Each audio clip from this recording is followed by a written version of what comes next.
దేవునికి మహిమ కలుగునుగాక. హల్లెలూయా. రెండు చేతులు పైకెత్తి గట్టిగా దేవునికి స్తోత్రాలు చెల్లిద్దాం. హల్లెలూయా, హల్లెలూయా, హల్లెలూయా. దేవుని యొక్క వాక్యాన్ని మనం ఈ సమయంలో నేర్చుకుందాం.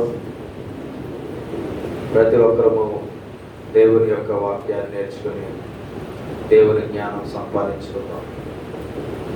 మనం గత కొన్ని వారాలుగా ధ్యానిస్తున్నాము. మన భూమి మీద ఉండగా మనము అనుభవించే శోధనలకు గల కారణాలు.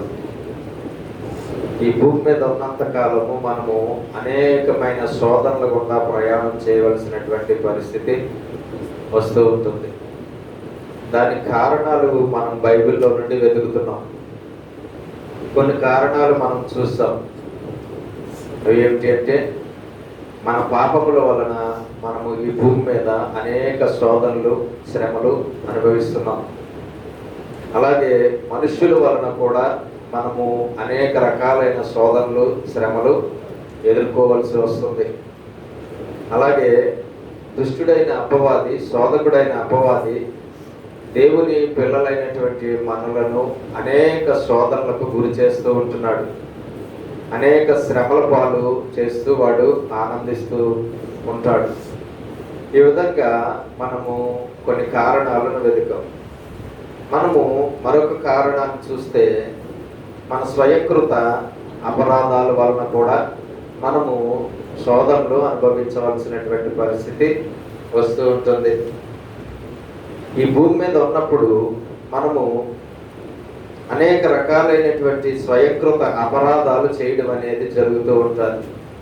తెలిసవచ్చు, తెలియకవచ్చు, మనము అనేక రకాలైనటువంటి అపరాధాలు చేయడం అనేది జరుగుతూ ఉంటుంది. దాని వలన కూడా, ఆ స్వయంకృత అపరాధాల వల్ల కూడా మనము శోధనలు అనుభవించవలసినటువంటి అవసరత ఉన్నది. అసలు మన పాపములు తర్వాత అతి ప్రాముఖ్యమైనటువంటి కారణం ఏదంటే ఇది చెప్పుకోవచ్చు. అసలు మొదట మన పాపములు మూల కారణం. ఆ తర్వాత రెస్ట్ అతి మూలమైన కారణం ఏది అంటే మన స్వయంకృత అపరాధాలే మనము శోధనలు అనుభవించడానికి గల కారణాలుగా ఉంటాయి. దేవునికి స్తోత్రం. బైబిల్లో నుండి కొన్ని విషయాలను చూద్దాం. ఆయా సమయాల్లో ఏ స్వయంకృత అపరాధాలు చేసి బైబిల్లో కొంతమంది శోధనలు పొందారో, మరణం పొందారో కూడా మనం చూడొచ్చు. లేవీకాండము 10వ అధ్యాయము 1-2 వచనాలు చదవండి. లేవీకాండము 10వ అధ్యాయము 1-2 వచనాలు.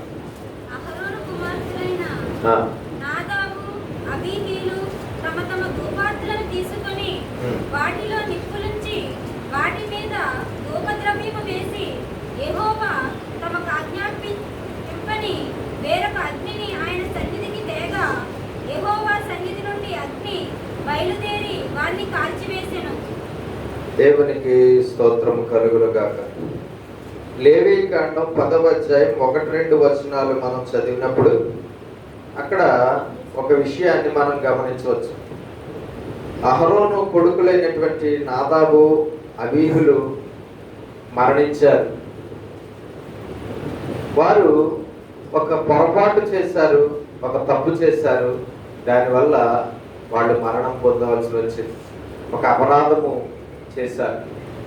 ఏమిటి అంటే, అది దేవుని యొక్క మందిరములో ధూపము వేసినప్పుడు దేవుడు ఆజ్ఞాపించని, దేవుడు చెప్పని, లేదంటే దేవుడు చెప్పిన ధూపము, దేవుడు చెప్పిన నిప్పులు, దేవుడు చెప్పిన ధూప ద్రవ్యముతో ధూపము వేయకుండా వారు ఒక అపరాధము చేసి మరణం పొందారు. చెప్పుకోవాల్సిన విషయం ఏంటంటే, ఇది యాజకులుగా అహరోను కొడుకులు అభిషేకించబడిన రోజు, ప్రతిష్ఠించబడినటువంటి రోజు.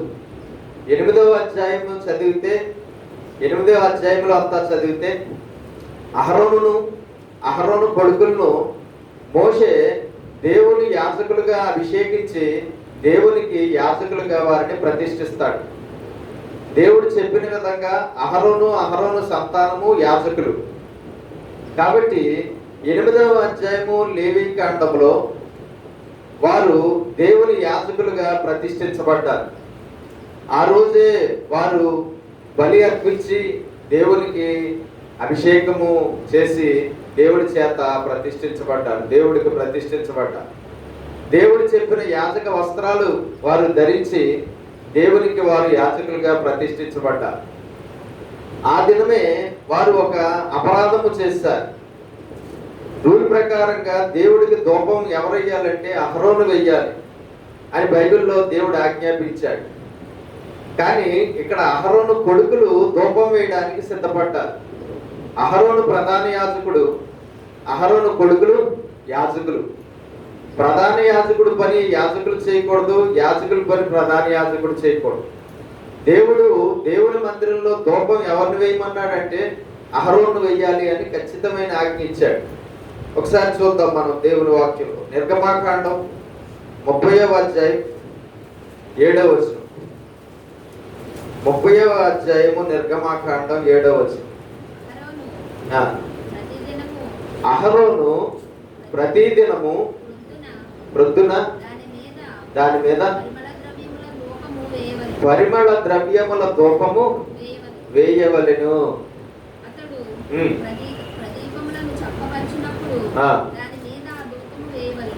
ఆ ధూపం వేయాలి. ఎవరనందండి అక్కడ? అహరోను ధూపవేదిక మీద ధూపము వెయ్యాలి దేవుడికి. ఇక్కడ వేసింది ఎవరని ఉంది? ఇక్కడ మనము చదువుకున్న లేవీకాండం 10వ అధ్యాయం 1-2 వచనంలో ధూపం వేసింది ఎవరని ఉంది? అహరోను కొడుకులు. అది ఒక అపరాధం. ముఖ్యమైనటువంటి అపరాధం ఏంటంటే ఆ రోజు వారు మరణించడానికి అహరోను వేయవలసిన ధూపాన్ని అహరోను కొడుకులు వేశారు. తర్వాత కట్టిని చదవండి.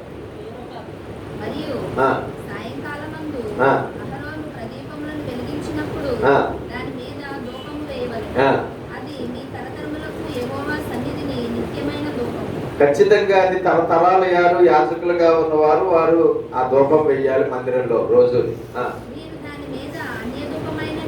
మీరు దాని మీద అన్యధూపమైనను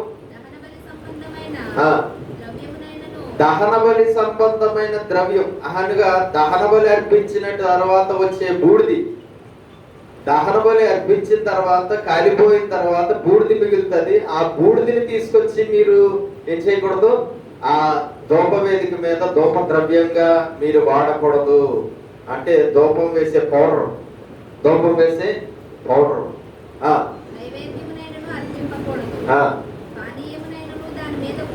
నీళ్లు దాని మీద పోయకూడదు. ధూప వేదిక మీద ఎటువంటి నీళ్లు పోయకూడదు. అన్య ధూపమును దాని మీద వేయకూడదు.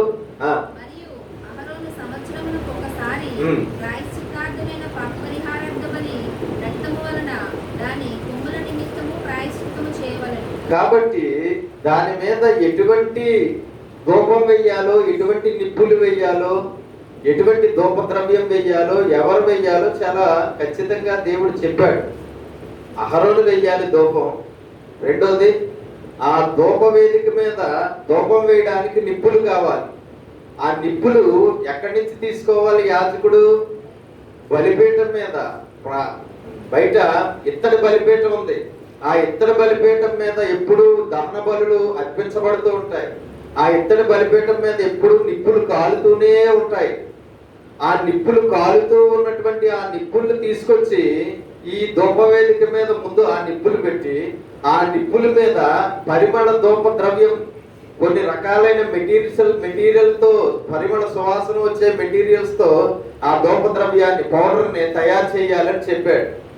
ఆ ధూప ద్రవ్యాన్ని ఆ బలిపీఠం మీద మండుతున్నటువంటి నిప్పులు తీసుకొచ్చి ధూపవేదిక మీద పెట్టి వేసి, అప్పుడు ఆ పరిమళ ధూప ద్రవ్యాన్ని వేస్తే అది సువాసన వెదజల్లుతుంది మందిరంలో. ఆ సువాసన దేవుడు ఏం చేస్తాడు? ఆగ్రాణిస్తాడు. అది ఖచ్చితంగా చెయ్యాలి. కానీ మీరు ఏం చేశారంటే ఆ రోజు బలిపీఠం మీద ఉన్న నిప్పులు తేకుండా మామూలు నిప్పులు తెచ్చి ధూపం వేసేసారు. బలిపీఠం మీద మండుతూ ఉన్నటువంటి నిప్పులు పరిశుద్ధమైనవి, మన ఇంట్లో రకరకాల పనుల నిమిత్తము వాడుకునే నిప్పులు దేవునికి ధూపం వేయడానికి పనిచేయవు. కానీ వాళ్ళు ఏం చేశారంటే ఆ సంగతి మర్చిపోయి, ఆ సంగతి వారు సరిగ్గా గ్రహించుకోకుండా మామూలు నిప్పులు తెచ్చి ధూపవేదిక మీద వేసేసి ధూపద్రవ్యం వేసేసారు.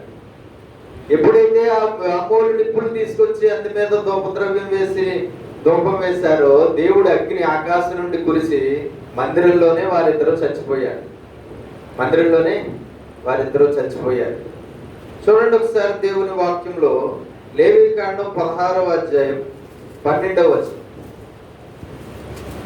లేవీకాండం 16వ అధ్యాయం 12వ వచనం.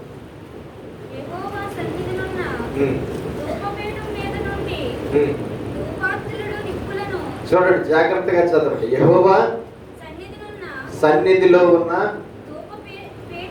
ధూపపీఠము అనగా బలిపీఠము,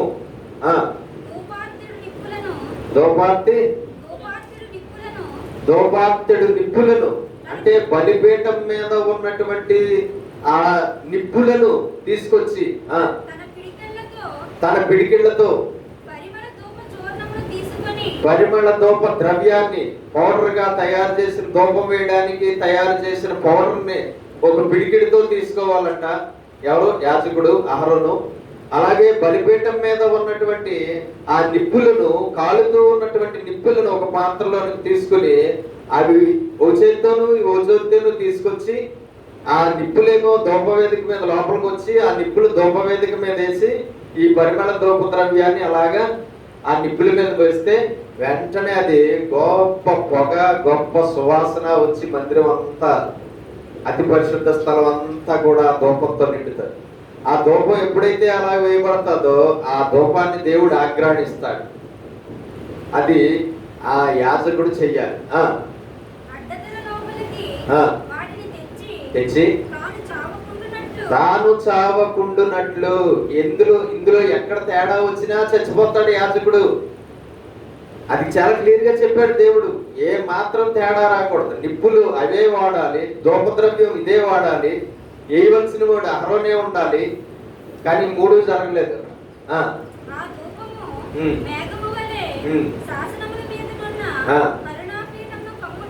ఆ మందసము ఎక్కడైతే ఉందో ఆ మందసాన్ని, ఆ కరుణాపీఠాన్ని, ధూపము, ఈ పొగ అంతా కూడా కమ్ముతుంది.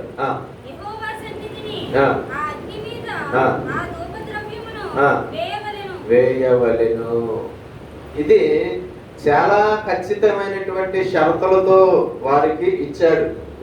కానీ ఇక్కడ ఆ రోజు అహరోనే లేదు, అహరోను కొడుకు లేదు సార్. అది మొదటి తప్పు. రెండోది, నిప్పులు బలిపీఠం మీద నిప్పులు వాడాలి, కానీ మామూలు నిప్పులు ఏం చేశారండి? మామూలు నిప్పులు వాడేశారు. కాబట్టి దేవుని కోపానికి వారు గురయ్యారు. పోన్లే మొదటి రోజు కదా, ఇదే ఫస్ట్ రోజు, ఇదే ఫస్ట్గా ధూపం వేయడం మందిరంలో. కాబట్టి ఫస్ట్ రోజు కదా, పొరపాటున ఏదో తప్పు చేశారని యాజకులు కదా, సేవకులు కదా, పాస్టర్లు కదా, పోన్లే ఏదో తప్పు చేశారు, చిన్న అపరాధం జరిగింది, ఓసారి వార్నింగ్ ఇచ్చి ఇంకెప్పుడు ఇలా చేయకండి అని వార్నింగ్ ఇచ్చి వదిలేద్దాం అనుకున్నాడండి దేవుడు. అక్కడ చదివితే ఏమని ఉందండి? ఆకాశము నుండి అగ్ని కురిసి వారిద్దరు ఆ మందిరం లోపల చనిపోయారు. మరిద్దరు మందిరం లోపల చనిపోయారు. యెహోవా యొద్ద నుండి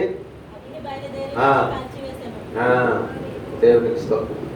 కాబట్టి మనం తెలుసుకోవాల్సింది ఏంటంటే, ఒక్కోసారి మనము శోధనలు మాత్రమే కాదండి, మరణం కూడా మన పాపాల వల్ల మనం శోధనలే కాదు, మరణం కూడా పొందుతాం. ఒక్కోసారి మన స్వయంకృత అపరాధాల వల్ల మనం మరణం కూడా పొందుతాం, శ్రమలు పొందుతాం, శోధనలు పొందుతాం, బాధలు పొందుతాం. ఏదైనా అవ్వచ్చు.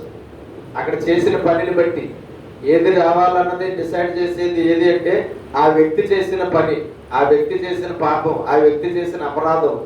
అది మరణాన్ని తెచ్చిపెట్టే అంత పెద్దదైతే మరణమే. లేదు, శ్రమ తెచ్చిపెట్టేదైతే శ్రమ, రోగం తెచ్చిపెట్టేదైతే రోగం. అలాగా దేవుడు డిసైడ్ చేస్తాడు. కాబట్టి వారిద్దరూ ఆ రోజు ఆ విధంగా చేసి వారిద్దరూ మందిరంలో చనిపోయారు. పాపం అహరోను కొడుకులిద్దరిని పోగొట్టుకుని మౌనంగా ఉండిపోయాడని రాయబడింది. తర్వాత వచనాలు చూస్తే వారు నన్ను పవిత్రం, చదవండి ఒకసారి, లేవికాండం 10:3 నుంచి. అప్పుడు ఉమ్. మోషే అహరోనుతో ఇట్లనెను, ఆ, ఇది యెహోవా చెప్పిన మాట. ఆ, నా యొద్ద నుండి వారి యొద్ద నేను నన్ను పరిశుద్ధపరచుకొందును, ఉమ్, ప్రజలందరి ఎదుట నన్ను మహిమపరచుకొందును. ఉమ్, అహరోను మౌనముగా నుండగా ఉమ్. మోషే అహరోను పినతండ్రి అయిన ఉజ్జీయేలు కుమారులైన మిషాయేలును ఎల్సాఫానును పిలిపించి, ఉమ్. మీరు సమీపించి ఉమ్. పరిశుద్ధ స్థలం ఎదుట నుండి ఉమ్. పాదం వెలుపలకి మీ సహోదరుల శవములను మోసుకొని పోవుడని ఆ. వారితో చెప్పెను. ఆ, బాబు అహరోను మౌనంగా ఉండిపోయాడు. నిన్న మాట్లాడడానికి ఇంకా అతనికి ధైర్యం సరిపోలేదు, ఎందుకంటే పొరపాటు జరిగింది, తప్పు జరిగింది. కాబట్టి ఏ మాత్రము కూడా దేవుడి పరిశుద్ధత విషయంలో తేడా వస్తే దేవుడు ఊరుకోడు. ఆయన పరిశుద్ధతను అక్కడ పాడు చేశారు, ఆయన పవిత్రతను అక్కడ పాడు చేశారు. మందిరం అంటే దేవుని నివాస స్థలం, మందిరంలో దేవుడు నివసిస్తున్నాడు, మందిరంలో పరిశుద్ధుడైన దేవుడు అక్కడ సంచరిస్తున్నాడు. ఆ మందిరంలో ఎంత పవిత్రంగా ఉండాలో, ఎంత పవిత్రమైన పని చెయ్యాలో, ఏ పని చేసినా ఎంతో పవిత్రంగా చెయ్యాలి. కానీ యాజకులయ్యుండి దేవుడు చెప్పిన మాటను కొద్దిగా వాళ్ళు సరిగ్గా అవగాహన చేసుకోకుండా వాళ్ళు ఇష్టానుసారంగా చేయడం వల్ల ఏమైంది, చనిపోయారు. ఎప్పుడు కూడా దేవుడు పరిశుద్ధతను పాడు చేస్తే ఊరుకోడాడు. దేవుడి పరిశుద్ధతను మనం పాడు చేసామంటే మనం పాడైపోతాం దేవుడి వల్ల. దేవుని మందిరం అనేది దేవుని నివాస స్థలం. అందుకనే వాక్యంలో ఆ మందిరానికి వెళ్ళినప్పుడు మీ ప్రవర్తన చాలా జాగ్రత్తగా చూసుకోవాలి. అందుకనే నేను పదే పదే చెప్తాను, మందిరానికి వచ్చినప్పుడు చాలా జాగ్రత్తగా ఉండండి, ఇష్టానుసారంగా ప్రవర్తించకండి. నిద్రపోయే వాళ్ళు నిద్రపోతూ ఉంటారు, అటు ఇటు తిరగడం, ఫోన్లు మాట్లాడడం, లేదంటే ఒకరినొకరు మాట్లాడుకోవడం, సరిగ్గా దేవుడి మీద ధ్యాస పెట్టకుండా మనం ఏయో చూసుకోవడం, ఇలాగా మనం చేస్తూ ఉంటాం. దానివల్ల చాలా ఘోరమైన కోపము రగులుకుంటుంది దేవుడికి.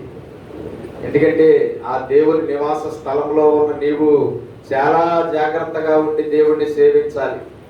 ఎందుకంటే అక్కడ ఉన్నవాడు దేవుడు, నీ కంటికి కనిపించటం లేదు, కానీ అక్కడ ఎవరున్నారు, దేవుడు ఉన్నాడు. ఆయన పరిశుద్ధ స్థలంలోనికి వచ్చి ఆయన పరిశుద్ధతను పాడు చేసావా, దేవుడు ఊరుకోడు. మనం ఇంటి దగ్గర ఎంత పరిశుద్ధంగా ఉండాలనుకుంటామో అంతకన్నా చాలా ఎక్కువగా పరిశుద్ధంగా, పవిత్రంగా, దేవుడు వాక్య ప్రకారంగా మందిరంలో ఉండాలండి. ఆయన కోపం వచ్చే పని ఏదీ చేయకూడదు, ఆయన కోపం వచ్చే పని ఏదీ చేయకూడదు.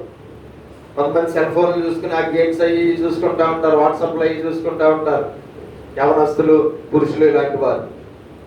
వాక్యం జరుగుతుండగా, దేవుడు మాట్లాడుతుండగా వాళ్ళ వెనకాల కూర్చొని ఇలాగా చూసుకుంటూ ఉంటారు. కొంతమంది ఫోన్లు మాట్లాడుకుంటారు, కొంతమంది నిద్రపోతూ ఉంటారు, కొంతమంది మనసు ఎక్కడో పెట్టి ఏయో ఆలోచిస్తూ ఉంటారు. కొంతమంది వాక్యం దేవుడు నీకు బోధిస్తూ ఉంటే ఆ బోధించే వాక్యాన్ని వినకుండా బైబిల్ అప్పుడు చదువుతారు. దేవుడి సేవకుడు వాక్యాన్ని బోధిస్తూ ఉంటే వాళ్ళు దేవుడి వాక్యాన్ని వినకుండా ఆ బైబిల్ని చదువుతూ ఉంటారు. ఏదో ఒక రెఫరెన్స్ చెప్తాను నేను, ఆ చెప్పిన దాన్ని అక్కడతో ఆపేయాలి. కానీ ఏం చేస్తానంటే వాళ్ళు అక్కడగా ఆపేయకుండా ఆ అధ్యాయం, ఆ తర్వాత అధ్యాయాలు అన్ని కంటిన్యూ చేస్తూ ఉంటారు. అది చాలా పెద్ద తప్పు. బైబిల్ చదవాల్సింది ఎప్పుడంటే ఇంటి దగ్గర నేను వాక్యం రెఫరెన్స్ చెప్పిన తర్వాత నేను ఏ రెఫరెన్స్ చెప్పాను అంతవరకు నేను చదవాలి. ఆ తర్వాత ఇంకేముందో అని మనం వాక్యం వినకుండా కంటిన్యూగా 2 అధ్యాయాలు చదివిస్తాం అనుకోండి, 4 మొట్టికాయలు మొట్టేస్తారు. పడుకున్నాం అనుకోండి, రోగాల పాలవుతాం. ఏమవుతుందండి, రోగాల పాలవుతాం. ఫోన్లు మాట్లాడటం ఇలా చేసాం అనుకోండి, ఏ మాత్రమో కూడా వచ్చింది. అందుకని దేవుడి మందిరంలో జాగ్రత్త, నీ ప్రవర్తన అంతటినీ జాగ్రత్త. దేహము, ఆత్మ, ప్రాణము ఎవరి మీద లగ్నం చేయాలి, దేవుడి మీదే లగ్నం చేయాలి. పాటలు పాడుతున్నావా, పూర్ణ హృదయంతో పాటలు పాడి చప్పట్లు కొట్టి దేవుడిని స్తుతించు అందరితో కలిసి. ఆరాధన చేస్తున్నావా, దేవునికి పూర్ణ హృదయంతో స్తుతి యాగం చేసి దేవుడిని ఆరాధించు. దేవుడికి మహిమ వచ్చేలాగా అందరితో కలిసి ఆరాధించు. వాక్యము ఉంటున్నావా, జాగ్రత్త. ఒక్క సున్నైనా, ఒక పొల్లైనా కూడా తప్పిపోకుండా నీ వాక్యం, దేవుని సేవకులు నీకు అందించే వాక్యం అలాగా నీ హృదయం అనే పలక మీద రాసుకో. చెప్తుండగానే ఆ హృదయంలోనికి అలాగ వెళ్ళిపోవాలి, మైండ్లోనికి అలాగ వెళ్ళిపోవాలి మెసేజ్ అంతా. దృష్టి పక్కకి వెళ్ళకూడదు. ఎక్కడో ఆలోచిస్తూ ఉంటారు, ఏ ఆలోచిస్తూ ఉంటారు. ఇంటి దగ్గర పొజిషన్ ఆలోచిస్తూ ఉంటారు, ఆఫీసులో పొజిషన్ ఆలోచిస్తారు, అప్పుల గురించి ఆలోచిస్తూ ఉంటారు. అన్ని ఇక్కడికి వచ్చాకనే గుర్తుకొస్తాయండి. విశ్వాసులకి లోకంలో ఉన్న అన్ని ఎక్కడ గుర్తొస్తాయి తెలుసా? మందిరంలోకి వచ్చాకనే గుర్తొస్తాయి. ప్రశాంతంగా కూర్చుంటారు కదా, కుర్చీలో రెండు చేతులు లాగేసుకుని కూర్చుంటారు, అక్కడ వస్తుంది. కొంతమందికి నిద్ర వస్తుంది, కొంతమందికి ఆలోచనలు, బాబోయ్ అప్పులోడు, లేదంటే ఆ అప్పులు ఉన్నాయి, ఈ రుణాలు ఉన్నాయి, ఆదరణ పొయ్యి కట్టేసి వచ్చేనో లేదో, పొయ్యి మీద వంటెట్టాను, పొయ్యి మీద కూరెట్టాను, కట్టేనో లేదో, ఉన్నాడు ఒకసారి ఇల్లు వచ్చేస్తాను, లేదంటే ఆయన గారికి సిగ్నల్ అంటే ఒకసారి ఇంటికి వెళ్ళి చూడండి పొయ్యి కట్టేసి వచ్చాను లేదో చూడండి. ఇలాగా రకరకాలైన ఇవన్నీ దుష్టుడు అలాగా త్రోవ తప్పించడానికి ప్రయత్నం చేస్తూ ఉంటాడు. దేవుని మందిరంలో నువ్వు సరిగ్గా వాడికి చోటు ఇవ్వకూడదు, వాడికి ఏం చేయకూడదు, చోటు ఇవ్వకూడదు. అందుకే చెప్తాను నిద్రపోవద్దు ఎవరు అంటారు. అందుకే చెప్తాను వచ్చిన సెల్ ఫోన్లు కట్టేయండి. ఎవరు సెల్ ఫోన్ మోగడానికి వీల్లేదు, ఎవరు సెల్ ఫోన్ కూడా మాట్లాడడానికి వీల్లేదు, బయటికి వెళ్ళడానికి వీల్లేదు, అటు ఇటు తిరగడానికి వీల్లేదు. ఎందుకంటే ఇవన్నీ మీకే ప్రమాదకరమైనటువంటి అపరాధాలు. వీటి వల్ల మీరే ప్రమాదంలో పడతారు, వీటి వల్ల మీరే దేవుని కోపానికి గురవుతారు. నేను బాగానే ఉంటాను, నా పనులన్నీ నేను బాగానే చేస్తున్నా, మెలకుగా మీరు చేయవలసిన పనులు మీరు మెలకుగా సరిగ్గా చేయట్లేదు కాబట్టి దేవుని కోపానికి గురవుతారు. దేవుని కోపానికి గురవుతే ఏదో ఒక శిక్ష, ఏదో ఒక శోధన వచ్చి తీరవలసిందే. దేవునికి స్తోత్రం. కాబట్టి మనం తెలుసుకోవాలి. అంతేకాదు ధూపం అనేది బైబిల్లో దేనికి సాదృశ్యంగా ఉంది? విశ్వాసి యొక్క ప్రార్థనకు సాదృశ్యంగా ఉంది. ధూపం అనేది ప్రార్థనకు సాదృశ్యంగా ఉంది. అక్కడ ఏ విధంగా వాళ్ళు ధూపం సరిగ్గా వేయక మరణించారో, విశ్వాసి అయిన వాడు కూడా దేవునికి ధూపము అనబడుతున్నటువంటి ప్రార్థన సరిగ్గా చేయకపోయినా దేవుని శిక్షకు గురవుతారు. మనం ప్రార్థన చెయ్యాలి. మనం అందరం కూడా ఏం చేయాలంటే ప్రార్థన అనుదినము చెయ్యాలి. మనం అందరం కూడా ప్రార్థన ఎలా పడితే అలా చేయడానికి వీల్లేదు. మన ఇష్టానుసారంగా ఇష్టమైన పదాలు పలికి, ఇష్టమైన మాటలు పలికి, ఇష్టమైన విధానంలో తూలుతూ, పడుకుంటూ, లెగుస్తూ, అటు దొలుతూ, ఇటు దొలుతూ, కొద్దిసేపు పడుకుని, కొద్దిసేపు కూర్చుని, కొద్దిసేపు అలాగే వెళ్ళి, కొద్దిసేపు ఇలాగే ఎలాగే పడితే అలాగే మనం ప్రార్థన చేయడానికి వీల్లేదు. ఒక క్రమం అనేది దేవుడు చెప్పాడు. ఆ క్రమ ప్రకారంగానే మనం ప్రార్థన కూడా చెయ్యాలి. ఏ మాత్రం కూడా మన ప్రార్థన ధూపం సరిగ్గా పరిమళ సువాసన వెదజల్లుకుంటూ పైకి వెళ్ళకుండా మన ప్రార్థన ధూపం ఇలాగా తప్పుగా ఉందో ఖచ్చితంగా దాని యొక్క శిక్షను భరించవలసిందే. దాని శిక్షను భరించవలసిందే. దేవునికి స్తోత్రం కలుగునుగా. కాబట్టి అన్ని కూడా మనం చాలా జాగ్రత్తగా చూసుకోవాలి. కాబట్టి ఆ రోజు అలాగా లేవి అహరోను కొడుకులు ఇద్దరు కూడా మరణించారండి వాళ్ళ యొక్క అపరాధం వల్ల. తర్వాత చూడ సంఖ్యాకాండం 12వ అధ్యాయం 1 నుంచి 3 వచనాలు.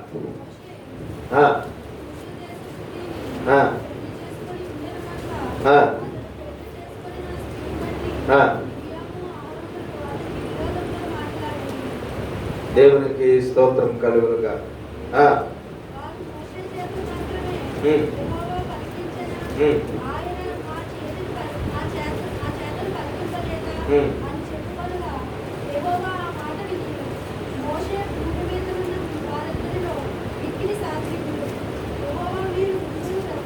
చూడండి అక్కడ 12వ అధ్యాయము సంఖ్యాకాండంలో 1 నుంచి 3 వచనాలు చదివినప్పుడు ఏమనుందంటే, మోషే కూషు దేశపు స్త్రీని పెండ్లి చేసుకుని ఉండెను గనుక అతడు పెండ్లి చేసుకున్న ఆ స్త్రీని బట్టి మిరియాము అహరోనులు అతనికి విరోధంగా మాట్లాడిరి. మిరియాము అహరోను మోషేకి ఏమవుతారు? అక్క, అన్నయ్య. కానీ వాళ్ళిద్దరూ మోషేకి విరోధంగా మాట్లాడారు. మోషే అప్పటికి దేవుని చేత ఏర్పాటు చేయబడిన నాయకుడిగా ఉన్నాడు. మోషే దేవుని యొక్క ఆత్మ అభిషేకంతో ప్రస్తుతం నడిపించబడుతూ ఉన్నాడు. మోషే అహరోను, మోషే అక్క మోషేకు సహకారులుగా ఉన్నారు. వీళ్ళిద్దరు హృదయాల్లోనూ మోషే మీద ఒక తిరుగుబాటు ప్రారంభమైంది. సొంత అక్క, సొంత అన్నయ్య అయినా సరే తమ్ముడి మీద ఒక తిరుగుబాటు బయలుదేరింది వాళ్ళ హృదయాల్లో. తమ్ముడిని వాళ్ళు తప్పుపడుతున్నారు, తమ్ముడిని వాళ్ళు ఇచ్చేస్తున్నారు. ఎందువల్ల అంటే దానికి కారణంగా అక్కడ దేన్ని వాళ్ళు వెతికారంటే మోషే గారు చేసుకున్న పెళ్లి విషయంలో. మోషే గారు వెళ్ళి ఎప్పుడు మనకు తెలుసు, మోషే గారి భార్య ఎవరు? మొదటి భార్య అరండి సిప్పోరా కదండి. ఆయన సిప్పోరా అనే ఇత్రో అనే రఘుయేలు ఇద్దరు ఒకటే. కొంతమంది ఇద్దరు వేరు వేరు, ఇద్దరు ఒకటే. మిద్యాను యాజకుడు అని ఉంటుంది అక్కడ. మిద్యాను యాజకుడు అయినటువంటి కూతుర్ని సిప్పోరాను మోషే పెళ్లి చేసుకున్నాడు ఐగుప్తు దేశం నుంచి వెళ్ళిపోయినప్పుడు. ఐగుప్తు దేశం నుంచి బయటికి వెళ్ళిపోయి మిద్యాన్ దేశం వెళ్ళిపోయాడు. మిద్యాన్ దేశంలో అక్కడ ఉండగా ఆ మిద్యాను యాజకుడు అయినటువంటి ఇత్రో లేదా రఘుయేలు యొక్క కూతుర్ని పెళ్లి చేసుకున్నాడు. ఆ పేరు సిప్పోరా. అయితే ఆమె తర్వాత కాలంలో మరణించినట్లుగా చరిత్ర చెప్తుంది. తర్వాత కాలంలో ఆమె చనిపోయిన తర్వాత కాలంలో మోషే ఒంటరిగా ఉన్న సమయంలో మోషే గారు ఏం చేశాడు? ఇప్పుడు ఈ లేవి కాండానికి వచ్చేటప్పటికి, ఇక్కడికి వచ్చేటప్పటికి ఆయన ఏం చేశాడండి? కూషు దేశస్థురాలైనటువంటి ఒక స్త్రీని పెళ్లి చేసుకున్నాడు. అది పెద్ద పాయింట్ గా వీళ్ళు లాగారు. ఆ చేసుకున్న అమ్మాయి వీళ్ళకి నచ్చలేదేమో, ఒకవేళ చేసుకున్న అమ్మాయి యొక్క విధానం నచ్చలేదో, ప్రవర్తన నచ్చలేదో, లేదంటే ఆ అమ్మాయి నచ్చలేదో, అదొక వంకగా ఎన్నుకున్నారు. కానీ ఇంతకీ లోపల ఉన్న హృదయం ఏంటి అంటే మోషే గారు వీళ్ళిద్దరికన్నా ఎక్కువగా వాడబడ్డం వాళ్ళు తట్టుకోలేకపోతున్నారు. వీళ్ళిద్దరికన్నా చిన్నోడు, కానీ మోషే అక్కడ దేవుని చేత వాడబడుతూ ఉన్నాడు. అందుకనే కింద అంటున్నారు, మోషేతోనే మాట్లాడినా మాతో మాట్లాడ్డా, నేను యాజకుడిని కాదా అని అన్నోడు గారు, నేను మీరు ప్రవక్తను కాదా, ప్రవక్తని కాదా అని మిరియాము గారు, మోషే గారు అక్కని కాదా, మోషేకి అన్నయ్యని కాదా అని వీళ్ళిద్దరూ కలిసి లెగిసారండి. చదవండి ఒకసారి. పెళ్లి చేసుకున్న ఆ స్త్రీని బట్టి మిరియాము అహరోనుడు అతనికి విరోధంగా మాట్లాడి మోషే చేత మాత్రమే పలికించిన. మోషే ద్వారానే దేవుడు మాట్లాడతాడా? ఆయన మా చేత పలికింపలేదా? మేము పరిచయమా? మా చేత మాట్లాడ్డా, మాలో ఉండి మాట్లాడ్డా అని వాళ్ళు మాట్లాడారు. ఆ మాట వినేను. మోషే గారు విన్నాడో లేదో తెలియదు కానీ పాపం ఎవరు వినేశాడు? దేవుడు వినేశాడు. మనం ఎవరికైనా విరోధంగా మాట్లాడితే వాళ్ళు విన్నారో వినలేదో తెలియదు కానండి, ఎవరు వినేస్తాడో తెలుసా? దేవుడు వినేస్తాడు. వినేసిన వెంటనే ఇదిగో మిరియాము లాగానే పరిస్థితి వస్తారు. అర్జెంటుగా మీరు ముగ్గురు ప్రత్యక్ష గుడారానికి రండి అన్నాడు. ముగ్గురు ప్రత్యక్ష గుడారానికి వెళ్ళారు. ఏంటి ఏం మాట్లాడుతున్నారు మీరు అని అడిగాడు దేవుడు. ఏం మాట్లాడారు ప్రభువా, మరి మేము పని చేయమా? మాకన్నా చిన్నోడు అక్కడ పెద్ద ఇదైపోతున్నాడు, 20 లక్షల జనాల్లోనూ మాకన్నా చిన్నోడు టాప్ లెవెల్లోకి వెళ్ళిపోతుంటే మరి మేము తట్టుకోగలం. కుళ్ళు వచ్చేసిందండి. ఇంకా ఏమొచ్చిందంటే ఆయన పెళ్లి అన్నది ఒక వంక, పెళ్లి చేసుకున్నది అన్నది ఒక వంకగా చూపిస్తున్నారు. కానీ ఇంతకాలకి ఏమొచ్చిందంటే కుళ్ళు వచ్చేసింది. అక్కగే అన్నిటికీ కుళ్ళు వచ్చేసింది. దేవుడు చాలా బలంగా వాడుకుంటున్నాడు. దేవుడితో ముఖాముఖిగా మాట్లాడుతున్నాడు.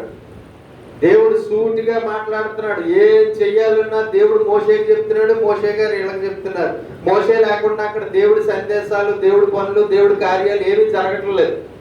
అప్పుడు ఏమొచ్చిందంటే వీళ్ళిద్దరికి కొద్దిగా చూసి కొన్ని రోజులకి ఒక రకమైన అసూయ వచ్చింది, గుళ్ళు వచ్చేసింది. అది రాకూడదు. ఒరిజినల్గా వాళ్ళ అన్నయ్య అక్కయ్య ఉండి ఆనందపడాలి. నా తమ్ముడైన మోషే ఎంత బలంగా దేవుడు వాడుకుంటున్నాడు, ఎంత జ్ఞానం ఇచ్చాడో, ఎంత గొప్ప అభిషేకం ఇచ్చాడో, గొప్పగా వాడుకుంటున్నాడని వాళ్ళు ఆనందపడాలి. కానీ జనాలందరూ మోషే గారు అనేటప్పటికీ ఏంట్రా మోషే గారు అని మేము పని చేయమా, మేము లేవా అని చెప్పి వ్యతిరేకంగా విరోధంగా మాట్లాడు.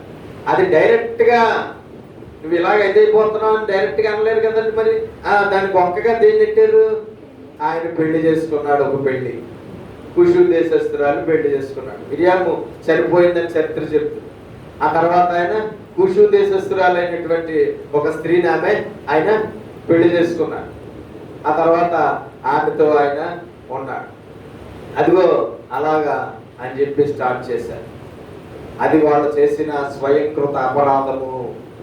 మోషేని ఆ విధంగా దూషించడం, మోషే మీద ఆ విధంగా తిరుగుబాటు చేయడం, ఎవరు చేసిన స్వయంకృత అపరాధం అండి? అహరోను మిరియాము చేసిన స్వయంకృత అపరాధము. ఆ తర్వాత వచనాలు చదివితే మోషేతో నేను మామూలుగా దర్శనాలు ఇచ్చి మాట్లాడట్లేదు, సూటిగా స్పష్టంగా మాట్లాడుతున్నాడు. మోషే డైరెక్ట్ గా నన్ను చూసినవాడు, నేను మోషేకి డైరెక్ట్ గా దర్శనమిచ్చాను, కనబడుతున్నాను. నా ఇల్లంతటిలోకి నమ్మకమైన వాడు మోషే, భూమి మీద ఉన్న వాళ్ళందరిలోకి మిక్కిలి సాత్వికుడు మోషే. అటువంటి మోషేని పెట్టుకుని మీరు ఇలా విరోధంగా మాట్లాడుతున్నారా అని చెప్పి దేవుడు కోపం రగిలిపోయింది. యెహోవా కోపం వారి మీద రగులుకొనగా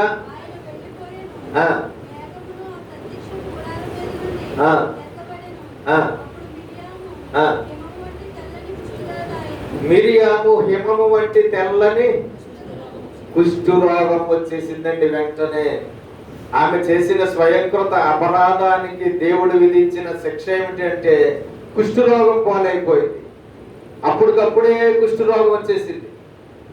దేవుడు మిరియాముకు కుష్ఠరోగాన్ని వెంటనే పంపించేశాడు. ఇలాగే ఒక్కోసారి మన స్వయంకృత అపరాధాల వల్ల రోగాలు తెచ్చుకుంటూ ఉంటాం. మన రోగాలకి మూల కారణం ఎవరో తెలుసండి? మనమే. 2 రకాలు మన రోగాలకు మూల కారణం, 2 ఎక్కువగా. ఏంటో తెలుసా? ఒకటి మన పాపాలు, రెండోది మన స్వయంకృత అపరాధాలు. దేవుని స్తోత్రం. మన స్వయంకృత అపరాధం. మన చర్చిలో ఆయన ఒక ప్రమాదానికి గురైనప్పుడు, అది నాకు తెలిసిన తర్వాత నేను ప్రార్థన చేస్తున్నాను. పురుషుడు ప్రార్థన చేస్తుంటే దేవుడు తెలియపరుస్తున్నాడు, నేనే ఆ విధమైనటువంటి పరిస్థితిని కలగజేశాను. 6 నెలల వరకు ఆ పరిస్థితి నుంచి విడుదల పొందడు. 6 నెలల తర్వాత ఆ పరిస్థితి నుంచి విడుదల పొందుతాడు. ఎందుకు అంటే ఆయన చేసిన పాపమునకు నేను పంపించిన ప్రతిఫలము. ఆయన చేసిన పాపానికి నేను ఆ ప్రతిఫలాన్ని పంపించాను. 6 నెలల వరకు బాగుపడడం, 6 నెలల తర్వాత బాగుపడతాడు. ఆయనలో ఉన్న పాపాలు అందరికీ తెలియకపోవచ్చు, కానీ ఆయనలో ఉన్న పాపము దేవుడికి తెలుసు. ఆయనలో ఉన్న పాపాన్ని బట్టి దేవుడు శిక్షించాడు. అది ఒక ప్రమాదం రూపంలో వచ్చింది. ఆ ప్రమాదం రూపంలో వచ్చినటువంటి ఆ శిక్ష ఈ రోజుకి అనుభవిస్తూనే ఉన్నారు. ఇప్పుడు సుమారు 4 నెలలు అవ్వచ్చండి. మరొక 2 నెలల వరకు ఆయన బాగుపడ్డాడు. ఆ సంగతి దేవుడు, నేను ఆయన కోసం మొట్టమొదటిగా ప్రమాదం జరిగిన వెంటనే ప్రార్థన చేస్తే బయలుపరిచిన విషయం అది. ఆ విషయాన్ని నేను ఆయనకు బయలుపరచలేదు అనుకోండి, నేను ప్రార్థన చేస్తాను. ఈ విధంగా మనం తెలుసుకోవాల్సింది ఏంటంటే, మన పాపాలు మనకి రోగాలను, శిక్షలను, ప్రమాదాలను, యాక్సిడెంట్లను తీసుకొస్తాయి. మనం అనుకుంటాం రోడ్డు మీద అది అన్ఎక్స్పెక్టెడ్ గా జరిగింది యాక్సిడెంట్ అనుకుంటాం, కానీ దేవుడి ఎదుట అన్ఎక్స్పెక్టెడ్ గా ఏది జరగదు. అంతా దేవుడి ఎదుట యాక్సెప్ట్ చేస్తేనే జరుగుతుంది. నిన్ను ఒక బండి గుద్దేసినా, ఒక లారీ గుద్దేసినా, ఒక ట్రాక్టర్ గుద్దేసినా, లేదంటే నువ్వు వెళ్ళిపోకుండా గుద్దేసినా, ఏం జరిగినా సరే దేవుడి అనుమతి లేకుండా జరుగుతుంది అని అనుకోవద్దు. దేవుడికి తెలియకుండా జరిగింది అని అనుకోవద్దు. నీకు తెలియకుండా జరిగింది, కానీ దేవుడికి తెలియకుండా జరగలేదు. దేవుడు ఆ సమయానికి రోగం అయితే రోగం, యాక్సిడెంట్ అయితే యాక్సిడెంట్, ప్రమాదం అయితే ప్రమాదం, జబ్బు అయితే జబ్బు, తెగులు అయితే తెగులు, కరువు అయితే కరువు, ఎలాగా పంపిస్తాడో తెలియదు. కాబట్టి మనం తెలుసుకోవాల్సింది ఏంటంటే, దేవునికి విరోధమైన పాపాలు, స్వయంకృత అపరాధాలు మన జీవితాల్లో మనకి కాబట్టి వద్దు, పాపాలు వద్దు, దేవునికి విరోధమైనటువంటి పాపాలు. ఆ వ్యక్తి గురించి నాకు తెలుసు. ఆ వ్యక్తి దేవుని ఎదుట దేవునికి వ్యతిరేకమైన దుర్వ్యసనం కలిగి ఉన్నటువంటి వాడు నాకు తెలుసు. దానిని బట్టి ఆయన శిక్షించాడు. ఆయన దేవునికి విరోధమైన ఒక దుర్వ్యసనము ఆయనలో ఉంది. ఆ దేవుడి బిడ్డ ఉండి సంస్కారం ప్రతి నెల తీసుకుంటూ ఉండి దేవుని వాక్యానికి విరోధమైనటువంటి ఒక దుర్వ్యసనాన్ని విడిచిపెట్టకుండా, దాన్ని జయించకుండా దాన్ని కొనసాగిస్తూ ఉన్నాడు. దేవుని కోపము హఠాత్తుగా రగులుకుంది. ఒక రోజు దేవుని కోపం హఠాత్తుగా రగులుకుని ఒక భయంకరమైన రోడ్డు యాక్సిడెంట్ గురయ్యి ఇప్పుడు బాధపడుతున్నా. దేవుడు చెప్పింది ఏంటంటే 6 నెలలు. ఎన్ని నెలలండి? 6 నెలలు. సుమారు ఇప్పటికి 4 నెలలు ఆగి ఉండొచ్చు, 4 నెలలు దాటి ఉండొచ్చు. 6 నెలల వరకు దాని నుంచి విడుదల దొరకదు. దేవుని స్తోత్రం. హఠాత్తుగా వచ్చేస్తాయండి. మనం ఆ పాపాలు చేసినంతసేపు బాగానే ఉంటుంది. అది చేసేటప్పుడు చాలా సంతోషంగా ఉంటుంది, అది చేసేటప్పుడు చాలా ఆనందంగా ఉంటుంది, అది చేసేటప్పుడు చాలా ఉల్లాసంగా ఉంటుంది. కానీ దాని పర్యవసానం హఠాత్తుగా నీ మీదకి దిగిపోయినప్పుడు అప్పుడు ఏడుపే ఉంటుంది, బాధే ఉంటుంది, చింతే ఉంటుంది, దుఃఖమే ఉంటుంది, కన్నీరే ఉంటుంది. ఇంకోటి ఏది ఉండదండి. పాపం చేసినప్పుడు ఆనందం, పాపం యొక్క జీతం అనుభవించేటప్పుడు ఉండదు. పాపం చేసినప్పుడు వచ్చే సంతోషము, పాపం యొక్క జీతాన్ని అనుభవించేటప్పుడు ఉండదండి. నలిగిపోతాము, వేదన చెందుతాము, తలకిందులైపోతాం, దొల్లి ఏడ్చే పరిస్థితి రావచ్చు, లేవలేని స్థితి రావచ్చు, నడవలేని స్థితి రావచ్చు, మాట్లాడలేని స్థితి రావచ్చు, ఏ పని చేసుకోలేని స్థితి రావచ్చు. చాలా దారుణంగా శారీరకంగా మానసికంగా బాధపడే పరిస్థితి రావచ్చు. జాగ్రత్త, ఇవి గడవని దినాలు. ఈ దినాల్లో ఎట్టి పరిస్థితుల్లోనూ దేవుడు ఏ మాత్రము ఊరుకుంటాడని అనుకోవద్దు సుమా. నీవు రక్షించబడాలన్నది దేవుడి చిత్తం. నీ రక్షణ, ఈ పాపం వల్ల నువ్వు రక్షణ కోల్పోయి నశించిపోవాలని అనుకోవటం లేదు, కానీ ఆ పాపాన్ని విడిచిపెట్టి రక్షించబడి పరలోకం చేరాలని దేవుడు అనుకుంటున్నాడు. కానీ నువ్వు మాత్రం అలాగ అనుకోకుండా దేవునికి వాక్యానికి, దేవుని మార్గానికి, దేవుని చిత్తానికి విరోధమైన పాపాన్ని ఏం చేస్తున్నావు? కుక్క తన వాంతికి తిరిగినట్లు తిరుగుతున్నావు. పంది వెళ్ళి స్నానం చేయించి పెట్టినా మళ్ళా వెళ్ళి బొమ్మలోనే దొల్లినట్లు వెళ్ళి దొల్లుతున్నావు. దాని జీతము హఠాత్తుగా వస్తుంది. దాని ప్రతిఫలం నీకు చెప్పి రాదు. దానికి దేవుడు విధించే శిక్ష హఠాత్తుగా ఏదో ఒక రూపంలో దిగిపోతుంది. ఆ తర్వాత పరిణామాలు ఎలాగుంటాయో చెప్పరు. కొంతమందికి మరణం కూడా వస్తుంది, కొంతమందికి మంచమే వస్తుంది. కాబట్టి మనం తెలుసుకోవాల్సింది ఏంటంటే